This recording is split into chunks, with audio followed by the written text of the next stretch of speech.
اسرائیل نے غازہ پٹی کے ساتھ ساتھ لبنان پر بھی حملہ کر دیا ہے۔ غازہ میں اب تک 1000 سے زیادہ لوگوں کی موت ہو گئی ہے۔ وہ بھوکے مارنے کی اسرائیل کی تیاری ہے۔ کیا وکلپ ہے اس کے علاوہ؟ ہم جب آزادی کی مانگ کرتے تھے تو ہمیں دیش کا غدار کہا جاتا تھا، ہمیں پھانسی دے دی جاتی تھی، ہمیں جیلوں میں ڈال دیا جاتا تھا، ہمیں گولیوں سے بھون دیا جاتا تھا۔ آج وہ لوگ جنہوں نے اس آزادی کے آندولن میں بھاگ لیا تھا وہ ہمارے دیش کے ہیرو ہیں، ہم انہیں سر آنکھوں پر بٹھاتے ہیں۔ اسرائیل نے غازہ پٹی کے ساتھ ساتھ لبنان پر بھی حملہ کر دیا ہے۔ غازہ پٹی پہ لگاتار بمباری کی جا رہی ہے، ساتھ ہی لبنان پر بھی بمباری شروع کر دی گئی ہے۔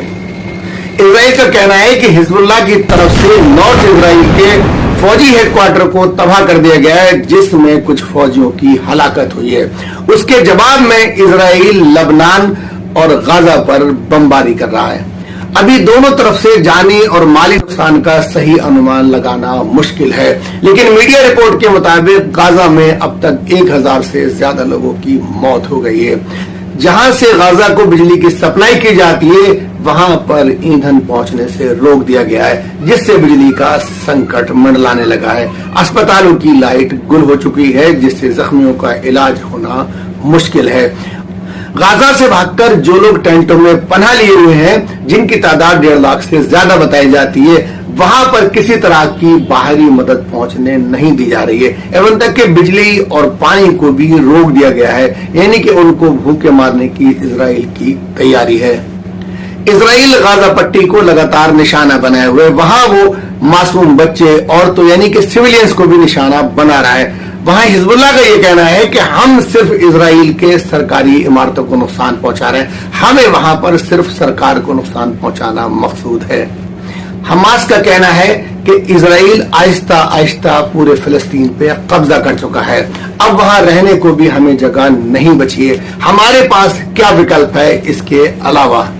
دوستو، یہ استھتی بالکل ایسی ہی ہے جیسے کبھی بھارت پہ انگریزوں کا قبضہ تھا۔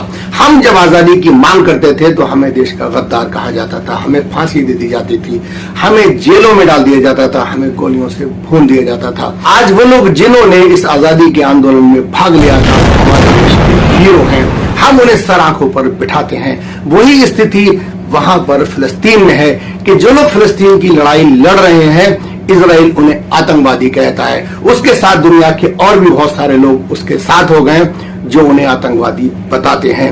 اسرائیل نے کبھی جب ہٹلر نے ان کی پٹائی کی تھی تو یہ وہاں پر پناہ لینے گئے تھے۔ آہستہ آہستہ وہ قبضہ کرتے کرتے وہ یہ کہتے ہیں کہ فلسطین ہمیں دے دو، تمہارا یہاں کچھ نہیں ہے۔ جس طرح سے ہمارے دیش میں اسٹیٹ انڈیا کمپنی نے آہستہ آہستہ پورے دیش میں پیر پسار لیے تھے اور یہ وہ کہنے لگی تھی کہ یہ ہمارا سامراجیہ ہے، یہ ہمارا دیش ہے، یہ ہماری حکومت ہے، اس کے خلاف جو بھی بولتا تھا وہ آتنکوادی کہا جاتا تھا، اس کو جیل میں ڈال دیا جاتا تھا، اس کو مار دیا جاتا تھا۔